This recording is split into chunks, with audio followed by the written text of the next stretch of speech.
आरहत वाङ्मय में कहा गया है, पढ़मम नाणम तओ दया एवं चिट्ठई सब संजये अन्नाणी किंकाही किंवा नाही छेय पावगम। आदमी के जीवन में ज्ञान होना चाहिए, ज्ञान का पहला स्थान है, और फिर दया आचरण भी सम्यक होना चाहिए। जो अज्ञानी है वो क्या कर सकेगा, क्या जान पाएगा कि क्या मेरे लिए श्रेय है और क्या पाप है। तो ज्ञान और ज्ञान के साथ चारित्र, यह बहुत बड़ी बात हो जाती है। आज यह दीक्षा समारोह आयोजित हो रहा है और मैं अब यह दीक्षा संस्कार की रस्म अदा करने की प्रक्रिया को शुरू करने जा रहा हूं। दीक्षार्थियों के लिए आज्ञा लेनी भी आवश्यक होती है। वैसे ये पत्र मेरे पास आ गए हैं, फिर भी मैं जो समणिया हैं उनकी तो अब आपसे आज्ञा की अपेक्षा नहीं है, जो मुमुक्षु हैं उनकी आज्ञा की अपेक्षा है। वो गृहस्थ हैं अब तक, तो जो हमारे ये मुमुक्षु बालक लड़के पुरुष हैं और इधर बाइयाँ हैं, इनके जो माता पिता या जो इनके अधिकारी हैं वो खड़े खड़े एक बार थोड़ी सी मेरे से बात कर लें।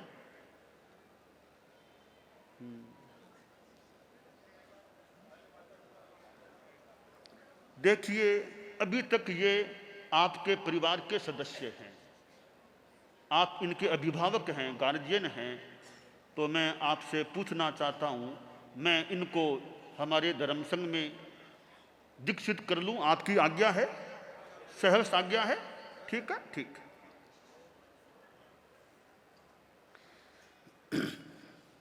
समणिया जो श्रेणी आरोहण की तरफ आगे बढ़ने वाली हैं, उनसे थोड़ी सी बात करना चाहूंगा। देखो, अभी तक तो यह साध्वी का वेश है, क्योंकि साध्वी का जीवन थोड़ा कठिन हो सकता है। तुमने अच्छी तरह सोच तो लिया है ना, अनुशासन में रहना, पैदल चलना, आदि आदि अनेक चीजें हैं। अच्छी तरह सोच लिया? ठीक है, ठीक है। एक बार खड़े मत रहो। अब जो मुमुक्षु, जो ये दो भाई और बाइयाँ हैं, तुम लोग अब तक गृहस्थ हो, तो देखो समणी जीवन, साधु जीवन बहुत एक जीवन भर का काम है। तुम्हारी पूरी तैयारी तो है ना इसके लिए। एक बार और आंख मूंद कर तुम सोच लो, यह कठोर जीवन तुम अच्छी तरह निभा सकोगे क्या? आंख मूंद कर सोच लो। क्यों? मजबूत हो? ठीक है, कोई कमजोरी की बात नहीं है, ठीक है। अब एक बार अब सब खड़े खड़े ग्रहण करो। समणी उन्नत प्रज्ञा है, इसने आज ही प्रार्थना की कि मुझे भी साध्वी बना दो। तो मैंने हमारे साध्वी प्रमुखा जी, साध्वी बरिया उपस्थित हैं, ये कह रही है तो तुम्हें भी साध्वी दीक्षा देना स्वीकार, अभी दीक्षा देना स्वीकार किया जाए। हाँ बस करा करा, ठीक है। खड़े इसी वेश में खड़े हो जाओ, इसी वेश में खड़े हो जाओ आप। ये तो चेतना मुमुक्षु है, मैंने समणी दीक्षा कह रखी थी, अब इसको भी अब साध्वी दीक्षा भी देने का भाव है। चलो। नमोत्थुणम समणस्य भगवो महावीरस्य। भगवान महावीर को नमस्कार।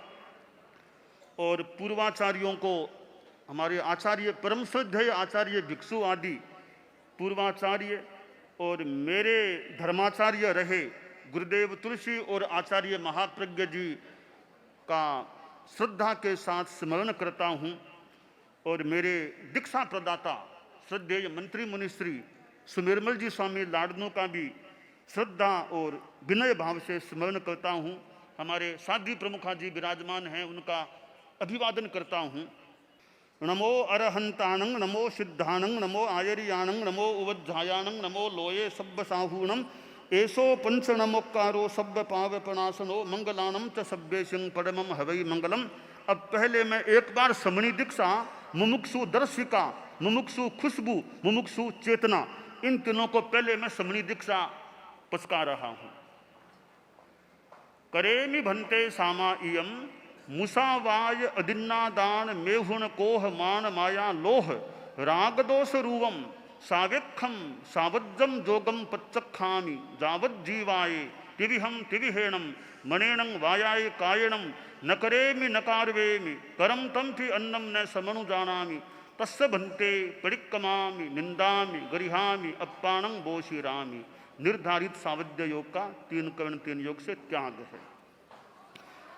अब एक बार समणी बन गई, अब तुमको साध्वी बनाया, सबको साध्वी बनाया जा रहा है। अब करेमि भंते सामा इयम सब्बम सावज्जम जोगम पच्चखामी जावत जीवाये तिविहम तिविहेणम मणेणं वायाये कायेणम न करेमि न कारवेमि करम तम फि अन्नम न समनु जानामि तस्य भंते परिक्रमामि निंदामि गरिहामि अप्पाणं बोशिरामि।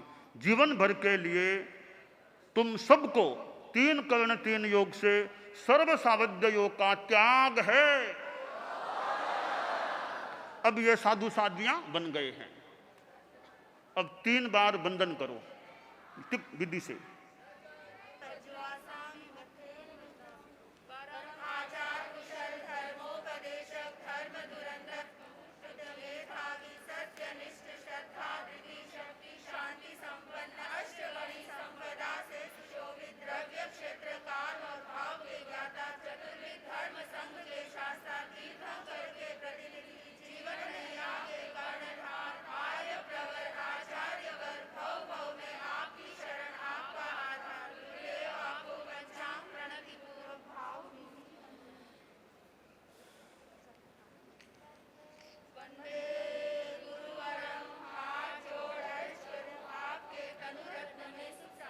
अब अतीत की आलोचना आरसवाणी पाठ से कराई जा रही है।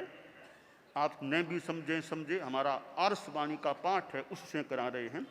इच्छामि परिक्रमी इरिया वही आये विराहणाये गमना गमने पाणक कमणे बीयक कमणे हरियक कमणे ओसा उत्तिंग पणग दगमट्टी मक्कड़ा संताना संकमणे जेमे जीवा विराहिया ए गिंदिया बे इंदिया ते इंदिया चौरिंदिया पंचिंदिया अभिहया वत्तिया लेशिया संघाइया संघट्टिया परियाविया किलामिया उद्दबिया ठाणाओ ठाणम संकामिया जीविया ओ बबरोविया तस्य मिच्छामि दुक्करम तस्य उत्तरीकरणेन पायच्छित्तकरणेन विसोहीकरणेन विसल्लीकरणेन पावाणं कम्माणं निघ्घायनट्ठाये ठामि काउस्सग्गम अन्नत्थ ऊससी एणं नीससी एणं खासी एणं छी एणं जंभाएणं उड्डु एणं वाय निसग्गेणं भमली ए पित्तमुच्छाये सुहुमेहिम अंग संचालेहिम सुहुमेहिम खेल संचालेहिम सुहुमेहिम दिट्ठि संचालेहिम एवमाय एहिम आगारेहिम अभग्गो अभिराहियो होज्जमे काउस्सग्गो जाव अरहंताणं भगवंताणं नमोक्कारेणं न पारेमि ताव कायम। ध्यान करो, मैं कहूँ तब पारने का यथासंभव प्रयास करना। ताव कायम ठाणेणं मोणेणं झाणेणं अप्पाणं बोशिरामि लोगस्य उज्जोयगरे धम्म तित्थयरे जिणे अरिहन्ते कित्त इस्सं चौबीसंपि केवली उसभ मज्यं च वन्दे संभवमभिनन्दनं च सुमइञ्च पौमप्पहं सुपासं जिणं च चन्दप्पहं वन्दे सुविहिञ्च पुप्फदन्तं शीअलसिज्जंस वासुपुज्जं च विमलमणन्तं च जिणं धम्मं सन्तिं च वन्दामि कुन्थुम अरं च मल्लिं वन्दे मुनिसुब्बयं नमिजिनं च वन्दामि रित्थनेमिं पासं तः वर्धमानं च एवं ए अभिथु आ विहुय रयमला पहीण जरमरणा चौबीसंपि जिणवरा तिथयरा मे पशीयन्तु कित्तिय वन्दिय मए जे ए लोगस्य उत्तमा सिद्धा आरोग्यबोहि लाभं समाहिवरमुत्तमं दिन्तु चन्देषु निम्मलयरा आ इच्चेषु अह्यं पयासयरा सागरवरगम्भीरा सिद्धा सिद्धिं मम दिशन्तु। नमो अरहंताणं, नमो सिद्धाणं, नमो आयरियाणं, नमो उवज्झायाणं, नमो लोये सब्बसाहूणं। ध्यान पारो, ध्यान संपन्न। लोगस्य उज्जोयगरे धम्म तिथयरे जिणे अरिहन्ते कित्त इस्सं चौबीसंपि केवली उसभ मज्यं च वन्दे संभवमभिनन्दनं च सुमयिं च पौमप्पहं सुपासं जिनं च चन्दप्पहं वन्दे सुविहिंच पुप्फदन्तं शीअलसिज्जंस वासुपुज्जं च विमलमणन्तं च जिनं धम्मं सन्तिं च वन्दामि कुन्थुम अरं च मल्लिं वन्दे मुनिसुब्बयं नमिजिनं च वन्दामि रित्थनेमिं पासं तः वर्धमानं च एवं ए अभिथु आ विहुय रयमला पहीण जरमरणा चौबीसंपि जिणवरा तिथयरा मे पशीयन्तु कित्तिय वन्दिय मए जे ए लोगस्य उत्तमा सिद्धा आरोग्यबोहि लाभं समाहिवरमुत्तमं दिन्तु चन्देषु निम्मलयरा आ इच्चेषु अह्यं पयासयरा सागरवरगम्भीरा सिद्धा सिद्धिं मम दिशन्तु। नमोत्थु णं अरहंताणं भगवंताणं आयिगराणं तिथयराणं सहसंबुद्धाणं पुरुषोत्तमाणं पुरुषशीहाणं पुरुषवर पुंडरीयाणं पुरुषवर गंधहत्थीणं लोगुत्तमाणं लोगनाहाणं लोगहीयाणं लोगपैवाणं लोगपज्जोयगराणं अभयदयाणं चक्षुदयाणं मग्गदयाणं शरणदयाणं जीवदयाणं बोहिदयाणं धम्मदयाणं धम्मदेशयाणं धम्मनायगाणं धम्मसारहीणं धम्मवर चाउरंत चक्रवट्टीणं दीवोताणं शरणं गईपैठा अपरिहयवर नान दंसन धराणं विअट्टथौमाणं जिणाणं जावयाणं तिन्नाणं तारयाणं बुद्धाणं बोहयाणं मुत्ताणं मोयगाणं सब्बन्नूणं सब्बदरिशीणं शिवमयल मरुय मनंत मक्खय मव्वा वाह मपुनरावत्तयं सिद्धिगई नाम देयं ठाणं संपत्ताणं नमो जिणाणं जिय भयाणं। यह अतीत की आलोचना हो गई। अब इसके बाद केशलोच संस्कार होना है। तो दोनों नवदीक्षित साधु यहाँ पहुँचे और साध्वियाँ अपने वो जो क्रम है वो साध्वियाँ ध्यान दे लेगी। क्रम से साध्वी प्रमुखा जी के पास लुंचन के लिए प्रस्तुत होती जाएंगी। हाँ करो। यह केस लोच है वह एक हमारी साधु संस्था की एक रस्म है, विधि है। वैसे दीक्षा के समय अपने हाथ से भी लोच की बात आई है। भगवान महावीर ने जब दीक्षा ली, उनके कोई गुरु तो थे ही नहीं दीक्षा देने, खुद ने दीक्षा ली थी, तो खुद ने अपने केसों का लुंचन किया था। पंचमुठियम, 5 पंचमुष्टि अपने आप लोच कर लिया था। वर्तमान में जब दीक्षा होती है तो प्रायः बाल तो पहले से वो अपने गृहस्थ जीवन में ही उतरवा के, आज थोड़े से बाल रहते हैं जिनको चोटी के बाल कह दें, वो दीक्षा दाता उनका लोच करते हैं। तो ये लोच एक हमारे साधु संस्था में एक विधि है। और हमारे संत लोग हैं, ये मुंह और दाढ़ी मूछ का भी बाल है वो हाथ से ले लेते हैं, और मस्तक के बाल भी हाथ से ले लिए जाते हैं। यह सामान्य विधि है, कुछ अपवाद की बात भी होती है। तो ये हमारा केस लोच है, वो भी एक हमारी पता नहीं कितने वर्षों से जैन शासन में यह लोच की परंपरा है। बालों को हाथ से लेना कष्ट भी कुछ कष्ट भी हो सकता है, हम उसको भी सहन करना चाहिए, समता रखनी चाहिए। और ये दीक्षा के समय जो थोड़े से बाल चोटी के हैं वो लोच होता है। मैं इसको इस रूप में लेता हूँ कि दीक्षा देने वाला या गुरु बालों को चोटी के बाल लेने का मतलब है कि शिष्य की चोटी अब गुरु के हाथ में आ गई है, अब उसका समर्पण गुरु के प्रति यथा औचित्य रहना चाहिए। तो यह हमारी लोच की है। तो जो साध्वियाँ होती है उनका लोच तो आचार्य वैसे करते नहीं है, वो तो चूंकि महिला है, साध्वी है। तो साध्वी जो पुरुष होते हैं उनके बाल तो खुद आचार्य जो दीक्षा देने वाले हैं वो ले लेते हैं, और चूंकि साध्वियाँ हैं तो उनका बाल आचार्य लेते नहीं। तो आचार्यों का यह काम है, वो फिर आमतौर से साध्वी प्रमुखा वह काम करती है। तो हमारे साध्वी प्रमुखा जी हैं, वो साध्वियों का लंबी कतार है नवदीक्षित साध्वियों की, उनके केस लोच का रस्म या प्रक्रिया पूरी करें, और मैं इन संतों का यह काम पूरा करता हूँ।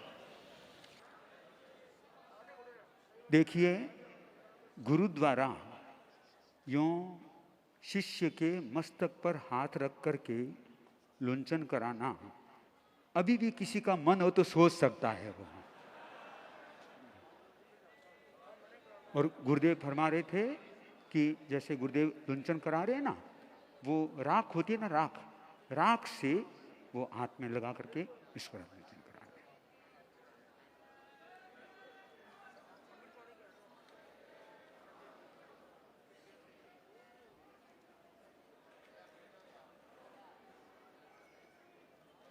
अभी वर्तमान में बेंगलोर का कोई भी साधु नहीं था, आज से बेंगलोर का साधु भी हो गया है। मुनि श्री दुल्लराज स्वामी अतीत हो गए। अब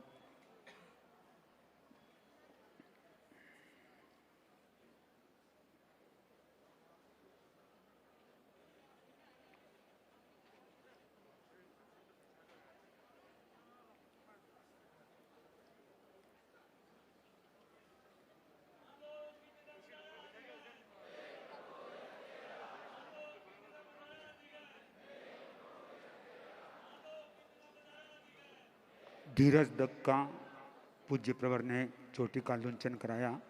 अब छोटा सा साधु जो अभी तक ऋषभ नाम से हैं, अब देखिए गुरुदेव की गोदी में मुंह मस्तक को रख दिया है।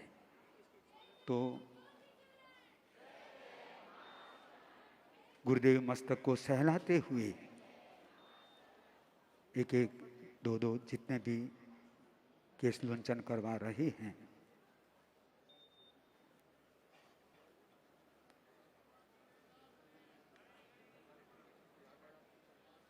उधर साध्वी प्रमुखा सी जी भी गुरुदेव के निर्देशानुसार लुंचन करा रही है।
आचार्य तुलसी जन्म शताब्दी में पूज्य प्रवर द्वारा एक साथ में 43 दीक्षाएं दी गई थी और उसमें भी विभिन्न प्रकार की दीक्षाएं थी।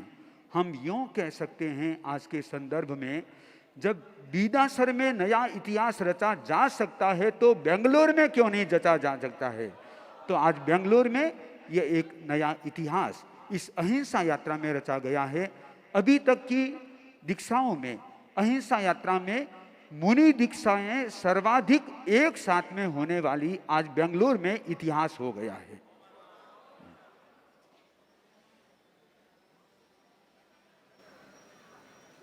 चेन्नई में भी 23 दीक्षाएं हुई थी। उन 23 दीक्षाओं में कुछ मुनि दीक्षाएं थी, कुछ समण दीक्षाएं थी। पर संख्या की दृष्टि से चेन्नई और बेंगलोर एक समान है, पर मुनि दीक्षा की दृष्टि से बेंगलोर का आज से प्रथम नंबर हो गया है। पर एक अंतर है, उसको यदि आप लोग पूरा कर सकें तो बराबर का मामला हो सकता है। चेन्नई में एक पूरा परिवार दीक्षित हो गया था, बेंगलोर का कौन सा परिवार है जो पूरा दीक्षित होकर दिखा सकता है।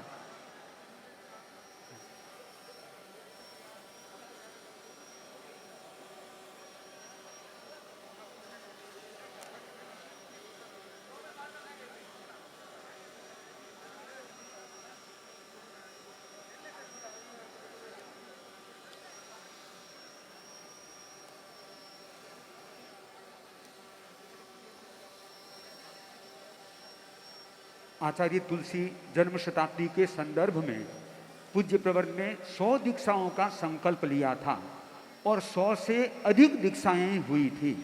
इस बार इस प्रकार का संकल्प तो नहीं लिया है, पर इस शताब्दी वर्ष में एक धमाका बड़ा हो गया। एक साथ 23 दीक्षाएं।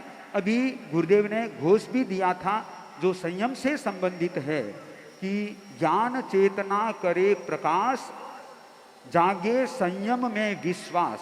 यह केवल नारा नहीं, आज संयम यूं स्वीकार करा करके यह दिखा भी दिया है कि संयम में विश्वास जग रहा है, लोग संयम के लिए तैयार हो रहे हैं। कोई बात नहीं, अभी तक काफी समय आप लोगों के सामने है। बेंगलोर वासी ध्यान दे सकते हैं, चतुर्मास में भी कई मुहूर्त निकल सकते हैं। किसी की भावना हो तो आज नहीं तो कल भी हो सकता है, देर हो सकती है, कोई दिक्कत नहीं है, पर आप लोगों के भीतर में भाव जागृत होने चाहिए।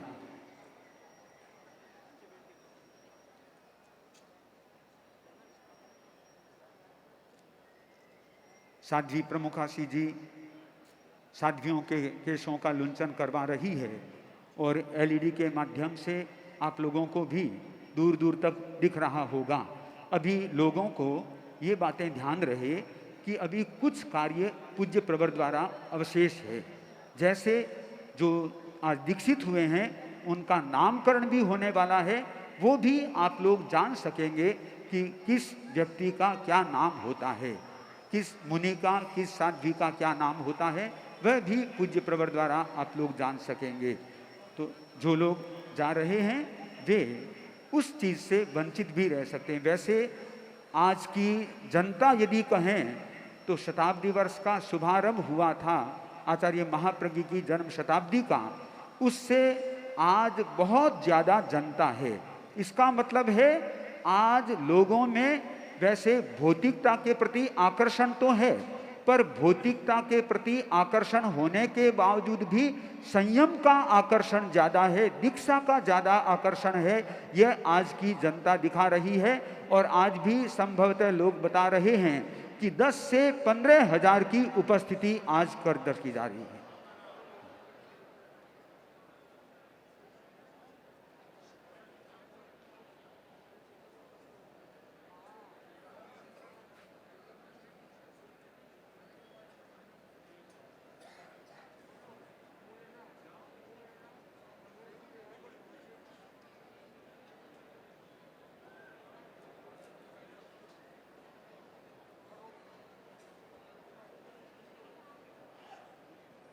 गुरुदेव मुनियों को अपने हाथ से रजोहरण भी प्रदान कराएंगे। वो भी आप देख सकेंगे। और गुरुदेव द्वारा कुछ शिक्षा प्रदान भी कराई जाएगी, उसे भी आप सुन सकेंगे, देख सकेंगे। यूँ कुल मिलाकर के आज का यह कार्यक्रम जो दीक्षा का कार्यक्रम होता है, लोग कहते हैं लोगों के भाषण ज़्यादा होते हैं, आज कोई भी लोगों का भाषण उस रूप में नहीं हुआ। सारा का सारा पूज्य प्रवर द्वारा या पूज्य प्रवर की अनुज्ञा से जिन्होंने वक्तव्य दिया, सारा मंच से एक दृष्टि से कार्यक्रम था। तो यूँ आप लोग कह सकते हैं यहाँ भाषणबाजी नहीं, यहाँ तो गुरुदेव के प्रवचन सुनने का अवसर हमको मिल रहा है।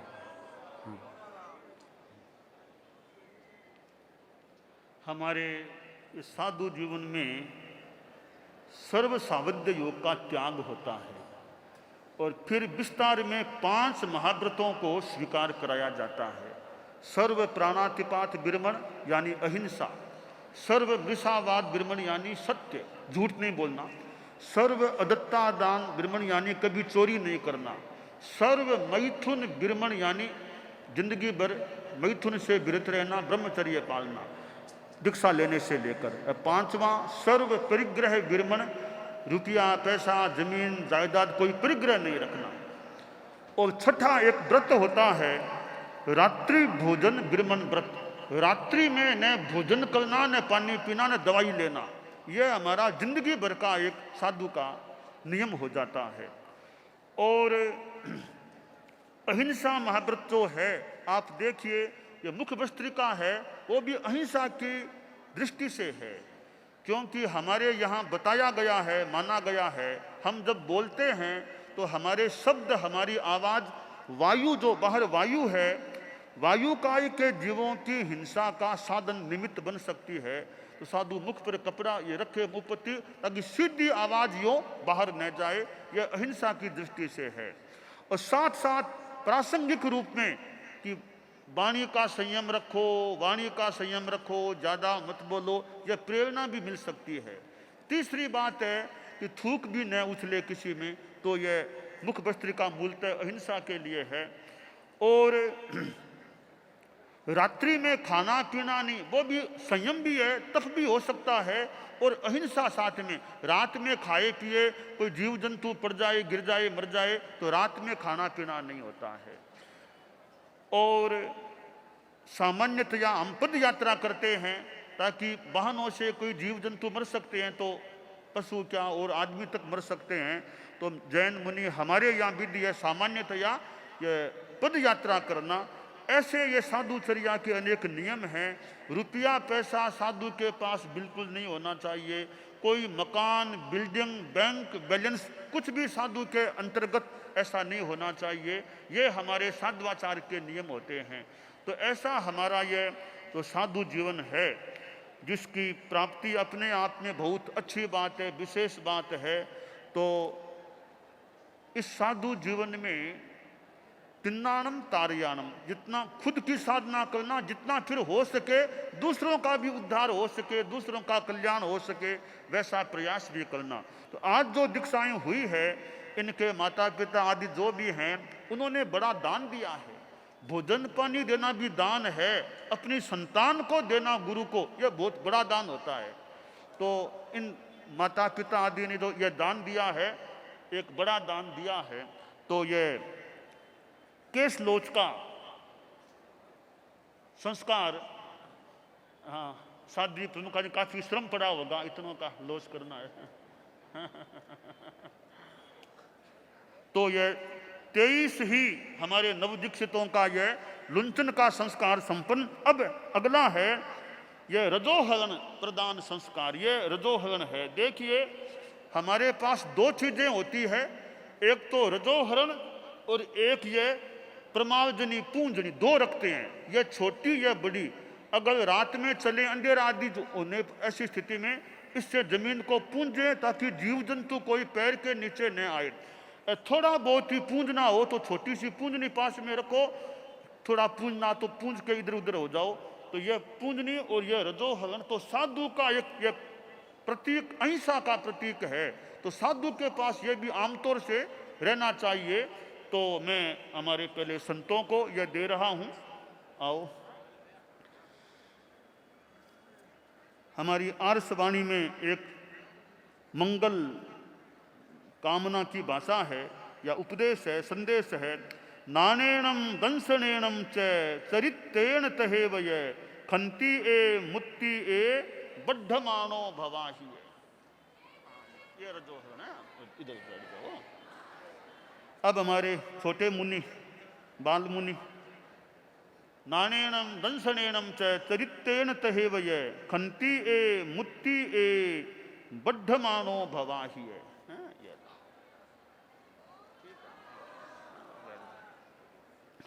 प्रमादनी तो इनको बाद में अलग से संभवतः दी जा सकेगी, रजोहन मैंने दे दिए हैं। अब साध्वी प्रमुखा जी है, वो हमारे ये 21 जो नवदीक्षित साध्वियां हैं, उन 21 साध्वियों को ये रजोहन साध्वी प्रमुखा जी प्रदान करेंगे।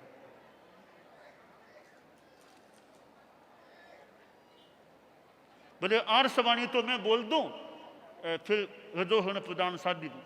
नानेणम दंसनेणम च, खड़े हो जाओ, बोले खड़े हो जाओ नवदीक्षित। नानेणम दंसनेणम च चरित्रेण तहेवय खंती ए मुक्ति ए बद्धमाना भवाही है, भवाही।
समणी बड़ी रहेगी, मतलब जिनको मुमुक्षुओं को समणी दीक्षा दी है ना, वो बड़ी बड़ी तो समान, वो सब मुमुक्षु मानी जाएगी, सब मुमुक्षु मानी जाएगी।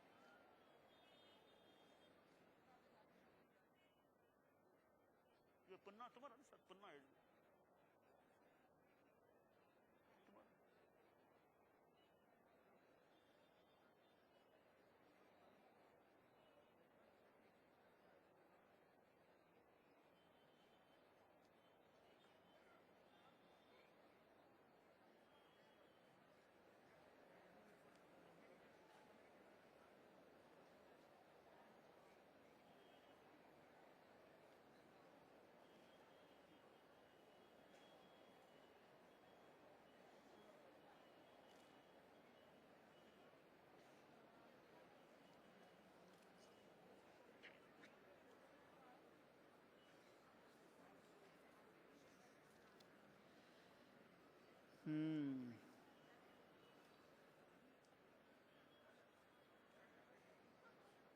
उसकी दिनांक लगा के।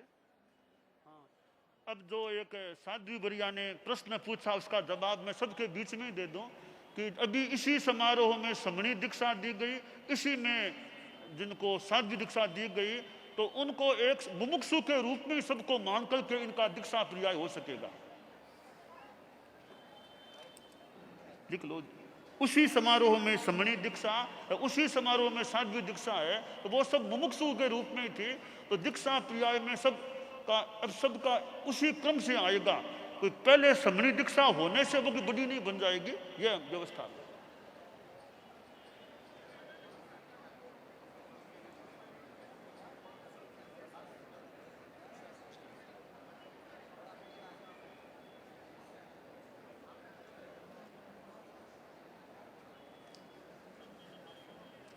अब नामकरण संस्कार वो धीरज कहलाता था। अब तो धीरज नाम अच्छा है, मुनि धीरज कुमार। ऋषभ था तो ऋषभ का मुनि ऋषि, ऋषि कुमार, ऋषि कुमार। समणी कंचन प्रज्ञा, जो पहले के नाम कंचन प्रज्ञा, अब साध्वी कृतार्थ प्रभा। समणी विनय प्रज्ञा, साध्वी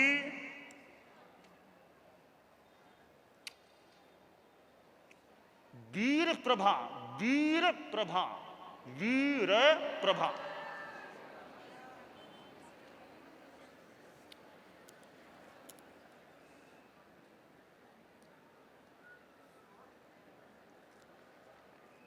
समणी उन्नत प्रज्ञा, साध्वी उन्नत प्रभा। समणी अखिल प्रज्ञा, साध्वी आर्य प्रभा। और समणी गंभीर प्रज्ञा,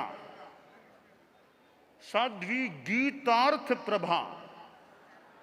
समणी आलोक प्रज्ञा, साध्वी आलोक प्रभा।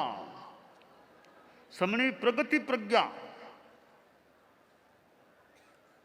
साध्वी प्रणति प्रभा, प्रणति प्रभा, प्रणति। समणी धृति प्रज्ञा, साध्वी धृति प्रभा। समणी प्रशस्त प्रज्ञा, साध्वी प्रवीण प्रभा। समणी श्वेत प्रज्ञा, साध्वी सार्थक प्रभा। समणी यशस्वी प्रज्ञा, साध्वी यशस्वी प्रभा। समणी दिव्य प्रज्ञा, साध्वी दक्ष प्रभा। अब मुमुक्षु थी खुशबू, साध्वी खुशी प्रभा, खुशी प्रभा। मुमुक्षु अजिता, साध्वी अनन्य प्रभा। वंदना, साध्वी विज्ञ प्रभा। करिश्मा, साध्वी काम्य प्रभा। दर्शिका, समणी साध्वी दर्शित प्रभा। वो प्रेक्षा हर्षिता जो थी पहले, साध्वी हर्षित प्रभा। प्रतिभा, साध्वी परमार्थ प्रभा। प्रज्ञा, साध्वी प्राज्ञ प्रभा। चेतना, साध्वी चेतन प्रभा, चेतन प्रभा।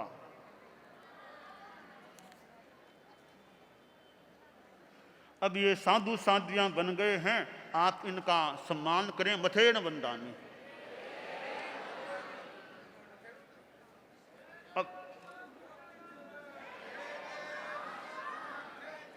अब देखिए, तुम लोग साधु साध्वियां बन गए हो, अब गृहस्थ जीवन या समणी से भी ऊपर आ गए हो, तो अब जीवन में जयम चरे, जयम चिट्ठे, जय मासे, जयम सये, जयम भुंजे, जयम बासे। संयम पूर्वक चलना चाहिए, संयम पूर्वक खड़ा रहना चाहिए, संयम पूर्वक बैठना, संयम पूर्वक सोना, संयम पूर्वक खाना और संयम पूर्वक बोलना होना चाहिए। अब इनके लिए एक ग्रास दान की रस्म और अदा करना है, जिसे अनुशासन का ओज आहार कहा गया है।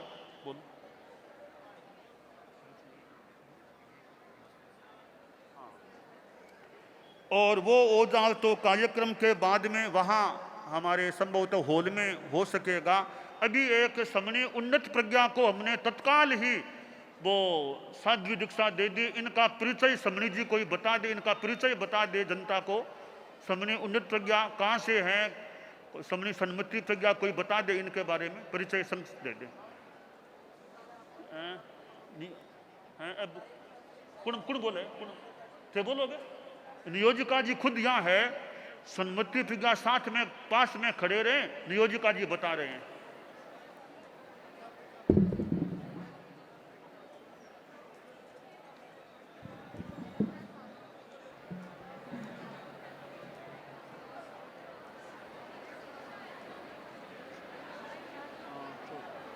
परम श्रद्धेय आचार्य वर्ग के चरणों में कोटि सभी वंदना। परम पूज्य गुरुदेव हमेशा नया इतिहास रचते हैं। आज के स्वर्णिम अवसर पर हमारी समणी उन्नत प्रज्ञा, जो अभी साध्वी उन्नत प्रभा के रूप में आप सबके समक्ष उपस्थित है। समणी उन्नत प्रज्ञा एक प्रतिभा संपन्न समणी रही है। इन्होंने MA, MPhil और PhD लंदन सोयस कॉलेज यूनिवर्सिटी से कर रहे हैं। और ऐसा विषय समुद्घात जैन दर्शन का एक दुर्लभ विषय है, जिस पर इंग्लिश भाषा में करना बहुत कठिन है। उस कठिन विषय को इन्होंने सरल बनाया है और इनका अपना पुरुषार्थ और परम श्रद्धेय आचार्य वर्ग की कृपा से, श्रद्धा महासमणी जी की अनुकंपा से आज इनको एक स्वर्णिम अवसर मिला है। प्रतिभा के साथ साथ इनमें सहज आत्मार्थिता है। ये आत्मार्थी समणे हमारे सहज है, सरल है और विवेक संपन्न है और योग्य समणी है, प्रतिभा संपन्न समणी है। इंग्लिश भाषा में इनका अधिकार है गुरुदेव, और यहाँ पर कन्नड़ भाषा में भी ये अपनी बात कह सकते हैं। हर दृष्टि से हमारी एक अच्छी समणी, कार्यकारी समणी, एक उपयोगी समणी श्री चरणों में समर्पित है इन्हीं भावों के साथ। तो ये अभी आज यहाँ दीक्षा समारोह हुआ है। बेंगलोर में एक और दीक्षा समारोह करने का विचार है। तो वह व्यवस्था समिति के यहाँ संभवतः हों अधिकारी व्यवस्था समिति के, तो वो भी सुन लें कि बेंगलोर में चतुर्मास में एक और दीक्षा का आयोजन हो, ऐसी भावना इच्छा है। तो ये बेंगलोर में एक और दीक्षा का आयोजन करना चाहते हैं।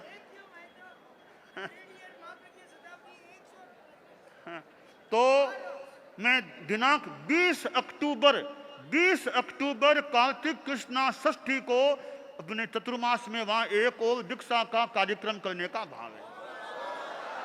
और उस कार्यक्रम में ये मुमुक्षु अंचल बरड़िया यहाँ हो, अंचल बरड़िया मुमुक्षु, अंचल बरड़िया के नातिले भी हों, कोई यहाँ पर अंचल बरड़िया के नातिले हों तो वो भी दर्शन कर सकते हैं। अंचल बरड़िया के नातिले हों तो वो भी आगे दर्शन कर सकते हैं। कहाँ है वो दादा, का दादाजी कहाँ है वो? इनके दादाजी हो तो दादा जो हाँ,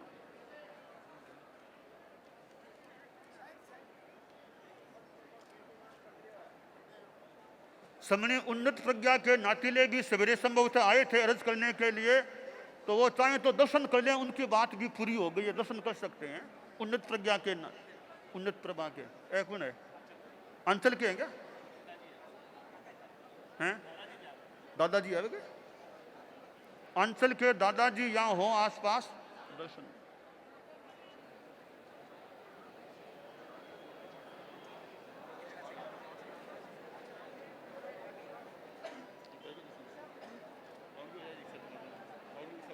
हाँ अच्छा, हाँ आ गए। तो मुमुक्षु अंचल को, बल्डिया को 20 अक्टूबर को चतुर्मास में साध्वी दीक्षा देने का भाव है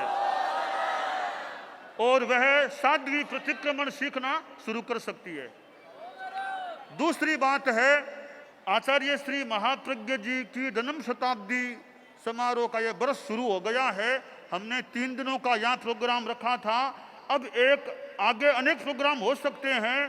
तो हुबली में 31 जनवरी हुबली में 31 जनवरी 2020 को आचार्य श्री महाप्रज्ञ जी के जन्म शताब्दी वर्ष के संदर्भ में आचार्य श्री महाप्रज्ञ अभ्यर्थना कार्यक्रम के रूप में वहां भी एक प्रोग्राम करने का भाव है।